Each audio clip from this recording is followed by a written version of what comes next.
Welcome back to Russia. I'm on the final stretch of my Volga River region tour, so today I'll show you the Republic of Tatarstan. Tatarstan is one of Russia's richest republics, and it's also a Muslim region. Earlier this year, I visited several Russian Muslim republics, such as Chechnya and Dagestan, which have a strong conservative religious culture. People say Tatarstan is different. Maybe it's even Russia's most liberal Muslim republic. Let's find out. Oh, and I also met a fisherman who has very strong opinions about his local church.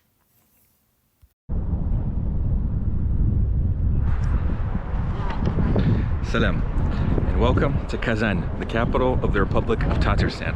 I'm at the end of my tour of the Volga region. After Chuvashia and Mariel and this republic, that's going to be the end of it. But before that, let's discover Tatarstan, its rich history, and meet some people. 1,000 years ago, Tatarstan was known as the Volga Bulgaria, a powerful state which controlled many lands in the region. Eventually, it was conquered by the Mongol Golden Horde, however. Then it became the Kazan Khanate, became an independent country once again.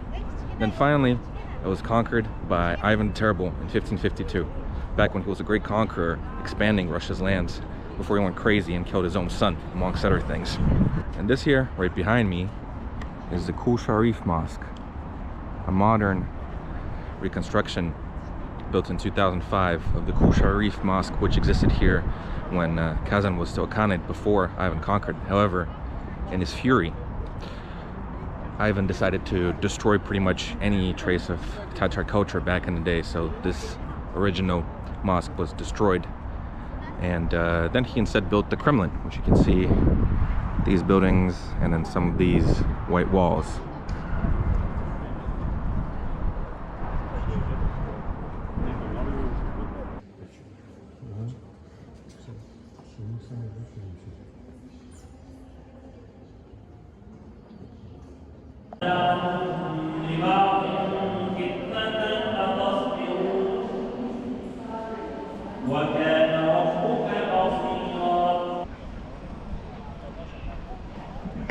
Now, after Ivan destroyed the Kul Sharif Mosque, you had the Annunciation Cathedral, an Orthodox, Russian Orthodox cathedral that was built here instead.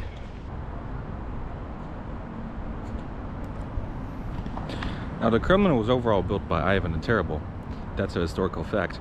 However, the tower right behind me, so Yumbika Tower, it's a mystery. Nobody knows if it were the Tatars or Ivan or God knows who built it, because the historical record about this place is so unclear that, yeah, it's not clear who did it.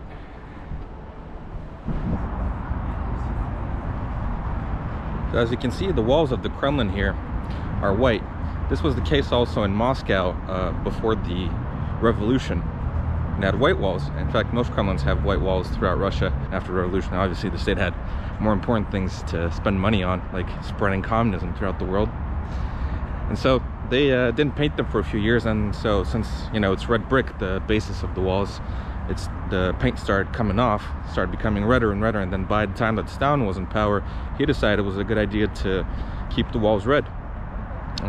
Thank God they didn't do that to the rest of the country. Most of them still have their original historical appearance, which is a good thing. But yeah, that's a little fun fact about Moscow that you guys probably didn't know, that used to be white, not red, in the Kremlin.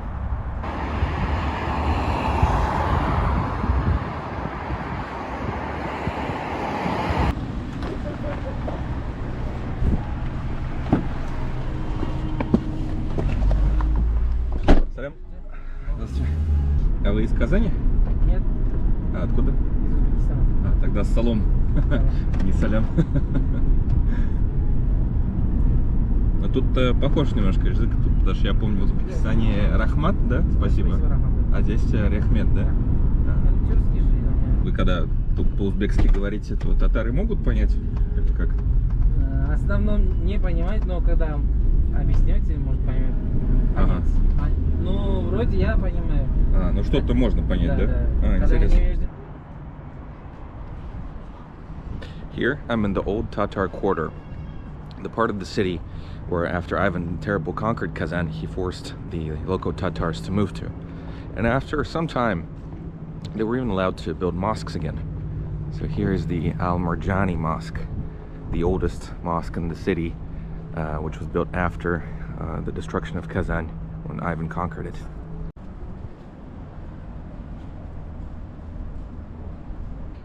Once again, something's up during this Volga region trip. I just got kicked out of the mosque because apparently it's only open to Muslims. I mean, yeah, that's weird. I've never been not allowed into a religious building before. I don't know what's happening here on this trip through the Volga, but yeah, I mean, not the friendliest people I'm meeting constantly. Let's see if I can walk into this mosque if I get kicked out of here as well.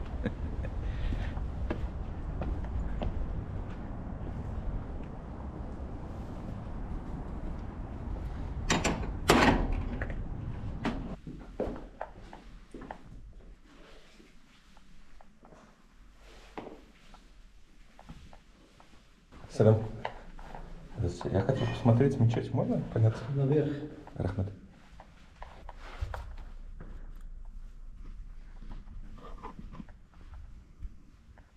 Friendly mosque. They let me in here.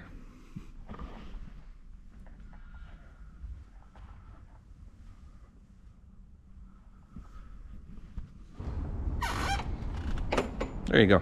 That was a friendly mosque. They let me in.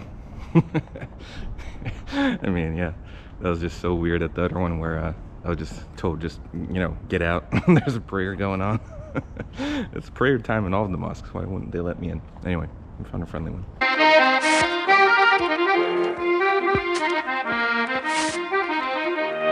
I think I've just walked into a Tatar McDonald's.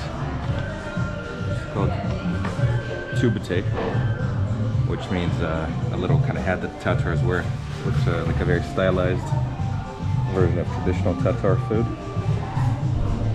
Let's see what they got. Got salads. Oh, interesting. They have kanina, which I think means horse meat. I'm pretty curious. Got some traditional little dumplings and such. Meat pies. I'm gonna get one of those probably.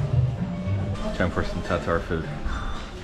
Here I've got echpachmak, which is a meat pie, elesh, which is a chicken pie, and sunduk with horse meat. I don't think I've ever had like pure horse meat like that before. I've had it with like in sausages and things like that, but pure, that's something else. Let's see what this all tastes like. Oh, and I got a little morse as well for a drink. Classic.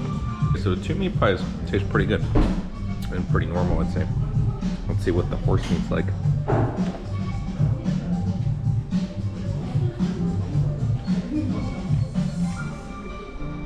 Damn, that tastes pretty normal too. I mean, definitely tastes better than lamb testicles, the one I had in Kalmykia a few videos ago.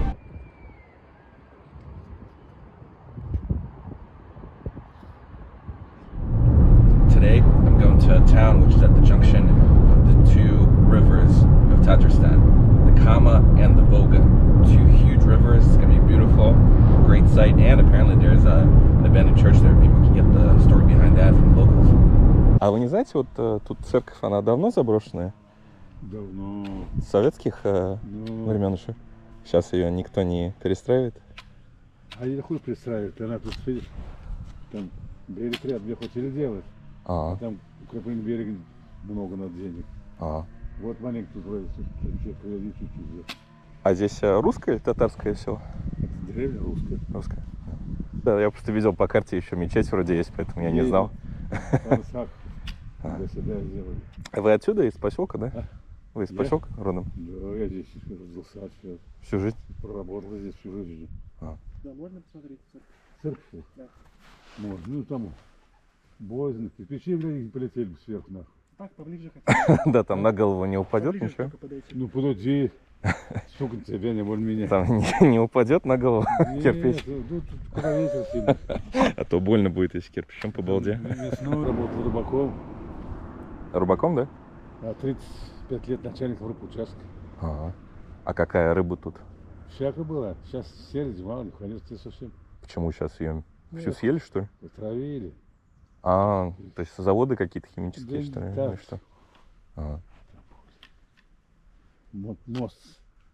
Сервис перестал с 97-го года, 96-го. Мало ставят.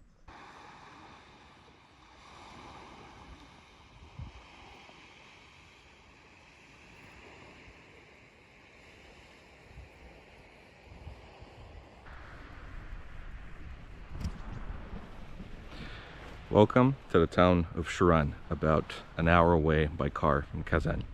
Now, as you saw, Kazan, the capital of Tatarstan, looks like a very prosperous, modern city. The reason for that being is that back in the 90s, there was a pro-independence and autonomy movement in Tatarstan. Now, Tatarstan has a lot of oil reserves and other natural resources. So the result of that pro-independence movement was that the region gained a lot more control over its oil and other resources than most other Russian regions did. And that allowed them to, spend the money on whatever they saw fit. But not all communities in the region benefited from that, as we can see here. This town is also the area where the mighty Kama River, coming from over there, joins the Volga River, which is over there, far away. You can barely see it. Now, Kama River is an interesting one. If you're into heavy-duty trucks, maybe you'll recognize the name Kama. It's very similar to Kamaz, which is a heavy-duty Russian truck that's produced and exported to lots of countries in the world. The truck itself is produced in a city called Naberezhny Chelny, which is somewhere, very far away in that direction.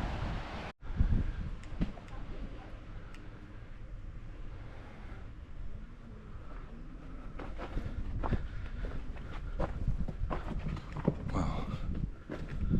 Completely abandoned.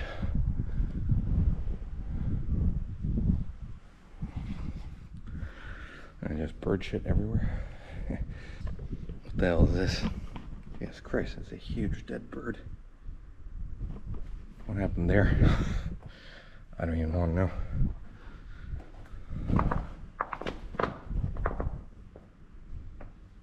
Oh wow, people still maintain a little bit of religious presence here. There's an icon, a candle. Here's another one. Curious, I wonder who does all this.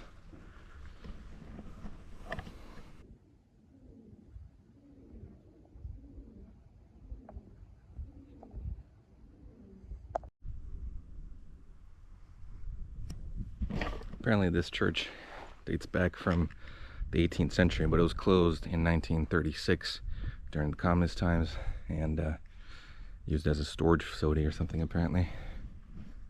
But yeah, building's pretty solid, survived all of those years of neglect. Here we've got a small modern wooden church, probably from the 90s, early 2000s. I guess the town didn't have enough money to repair the old one, but they built this instead.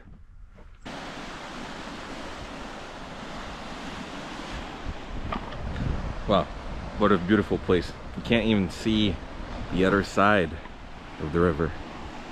It's huge. It's like a sea. The Volga River is Russia's longest river. And here we can see that it stretches over there from that side down there. That's south, that direction. And it goes all the way down to the Caspian Sea, where we saw the Caspian Sea actually a few videos ago back in Dagestan. So yeah, we're really doing a big tour here, guys. A big tour of Russia and all of its natural beauties.